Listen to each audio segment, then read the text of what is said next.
when comedians dress up as Vatican priests to mock religious bureaucracy, and sci-fi villains blame their cosmic genocides on the strict celibacy rules of a monastic space order, we are actually watching modern society attempt to rewrite its most ancient moral parables. We often dismiss pop culture mashups and comedic sketches as trivial entertainment, but beneath the absurdity of placing characters like Darth Vader and a satirical priest named Father Guido Sarducci in the same thematic conversation lies a very real cultural phenomenon. We're using these archetypes to process complex ideas about religious dogmatism, the suppression of human emotion, and the constant battle between light and dark. Lucas, this intersection of comedy and sci-fi mythology, seems to function almost like a secular church for modern audiences. It functions exactly like that, Emma. To understand how we got here, we have to look at the historical context of the figures involved. Take Father Guido Sarducci, a character created by comedian Don Novello in 1973. According to historical accounts of his career, Novello found the outfit at a St. Vincent de Paul thrift shop for less than $10. He put on a floppy black hat, a white clerical collar, and a cape, and began performing as a chain-smoking gossip columnist for the Vatican. The character became a staple of American late-night television. Novello was actually arrested in the Vatican in 1981. He was attempting to take photographs for a magazine article in a restricted area while wearing the costume. The Swiss guards detained him and charged him with impersonating a priest. That incident alone illustrates the tension between entrenched religious authority and the jester figure who dares to mock it. The arrest is a perfect metaphor for the friction between dogma and critique, but I have to challenge the idea that characters like Sarducci offer profound commentary. Much of that comedy relied on surface-level absurdity. For instance, joking about magical garments that allow a person to play God and shoot lightning bolts from a cloud of smoke. That reads less like a philosophical deconstruction and more like a simple mockery of the pageantry of organized religion. Does that kind of satire actually provoke meaningful thought, or does it just encourage cynicism toward belief systems? That is a valid critique, and it is a debate that cultural critics have had for decades.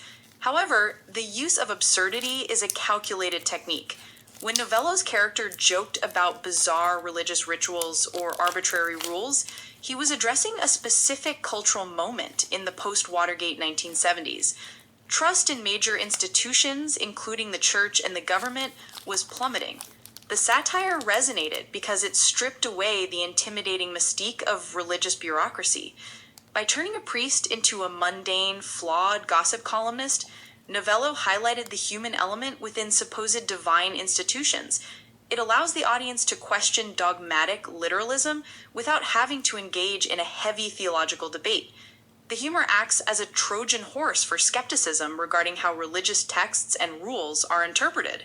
That makes sense as a defense of the comedic approach. It lowers the barrier to entry for institutional critique. But if comedy uses absurdity to break down rigid dogma, science fiction seems to use tragedy to accomplish the exact same goal. Let us pivot to the other archetype, frequently used to discuss temptation and morality, Darth Vader or Anakin Skywalker. The popular narrative often frames his fall to the dark side as a simple yielding to evil forces, yet beneath the surface, his tragedy is deeply tied to the strict, celibate lifestyle enforced by the Jedi Order. The Jedi forbid emotional attachment in marriage. Anakin's secret marriage is the catalyst for his entire downfall. The psychological architecture of Anakin Skywalker's fall is one of the most thoroughly analyzed aspects of modern pop culture. George Lucas famously consulted with mythologist Joseph Campbell, the author of The Hero with a Thousand Faces, while developing the franchise. According to numerous interviews and historical analyses of the films, George Lucas incorporated elements of Buddhism, Zen philosophy, and samurai Bushido into the Jedi Code. The Jedi Order's rule against attachment is rooted in Buddhist principles regarding the renunciation of worldly desires to achieve enlightenment. However, the tragedy of Darth Vader serves as a nuanced critique of taking that philosophy to an unnatural extreme. The Jedi demanded total emotional suppression. They equated human connection, romantic love, and the fear of losing a loved one with the dark side. Because Anakin could not openly process his fear of losing his wife, he sought out the only faction willing to validate his emotions, which happened to be the Sith. So, the Jedi Order, in its pursuit of absolute purity, inadvertently created the very monster that destroyed them. That is a fascinating parallel to the critique of religious bureaucracy we discussed with Father Guido Sarducci. In both cases, the target of the critique is not spirituality itself, but the institutional enforcement of unnatural rules. A rigid mandate forbidding marriage or emotional connection inevitably leads to a devastating rupture. It suggests that human beings are fundamentally incapable of conforming to absolute asceticism without suffering severe psychological consequences. The parallel is striking, whether we are looking at the comedic exaggeration of a Vatican official or the tragic arc of a fallen space knight. The underlying thesis remains the same. Institutional dogmatism fails when it ignores the reality of the human condition. In the context of Anakin Skywalker, his story argues that emotional suppression does not eliminate darkness. It merely guarantees that the darkness will express itself destructively. Psychologists often point to the Star Wars mythos as a perfect illustration of Carl Jung's concept of the shadow. When individuals or organizations deny their human frailties and emotional needs, those repressed elements grow malignant. Anakin's turn to the dark side was born from an inability to reconcile his natural human desires with the rigid monk-like expectations of his order. I want to probe that interpretation further.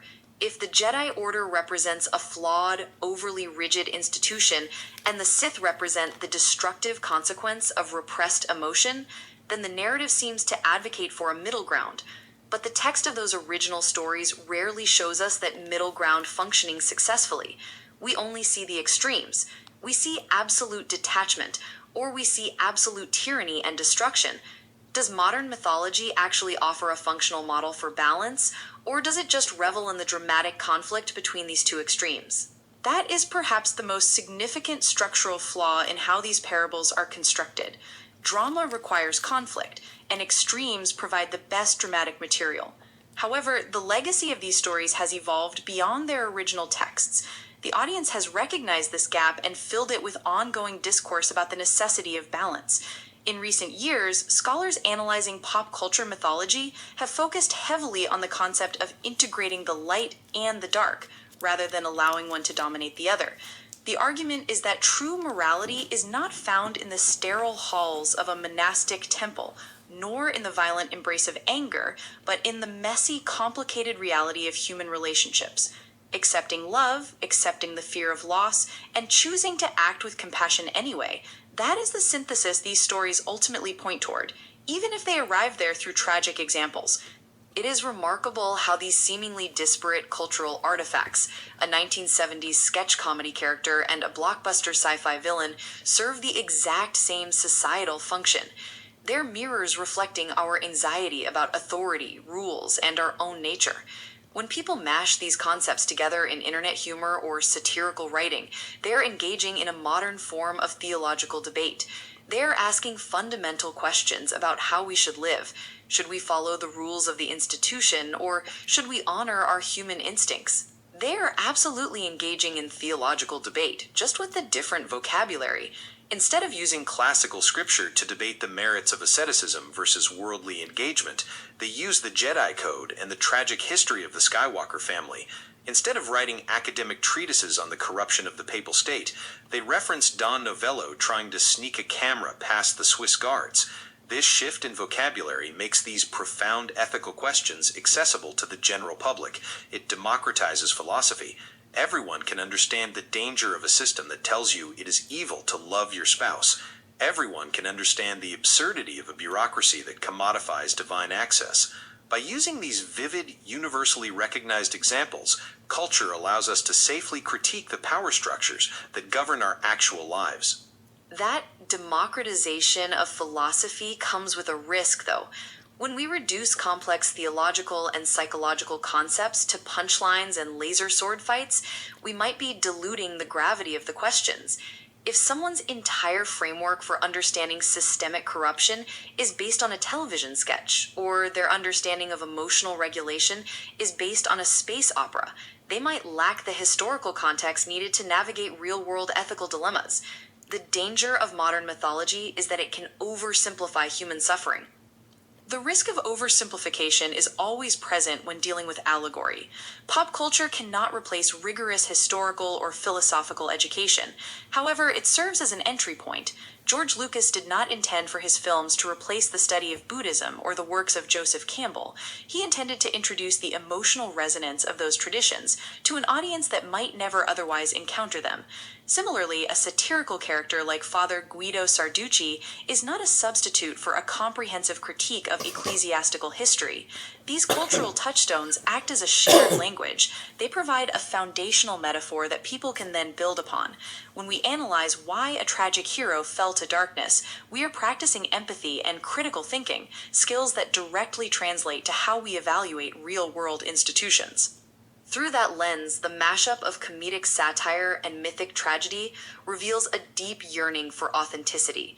We use these stories to process the tension between the pristine ideals we are taught and the complicated reality we actually experience. The overarching lesson seems to be a rejection of extremes. Suppressing human connection leads to catastrophic failure, just as blindly following absurd institutional rules leads to spiritual emptiness. The light is not found in the absence of emotion, but in the compassionate management of it. We are continually writing and rewriting these narratives to remind ourselves that humanity requires a balance of light and dark. That is the ultimate takeaway. The longevity of these characters proves that their underlying themes are universal. We will always need jesters to mock the powerful, and we will always need tragic heroes to remind us of the cost of losing our humanity. The synthesis of these ideas forms a modern wisdom literature, cautioning us against the dangers of unchecked authority and the denial of our own nature. By examining the absurdity of our comedy and the tragedy of our science fiction, we ultimately uncover the truth about our own moral landscape. Send this episode to someone who appreciates a deep dive into the hidden philosophy behind our favorite cultural myths.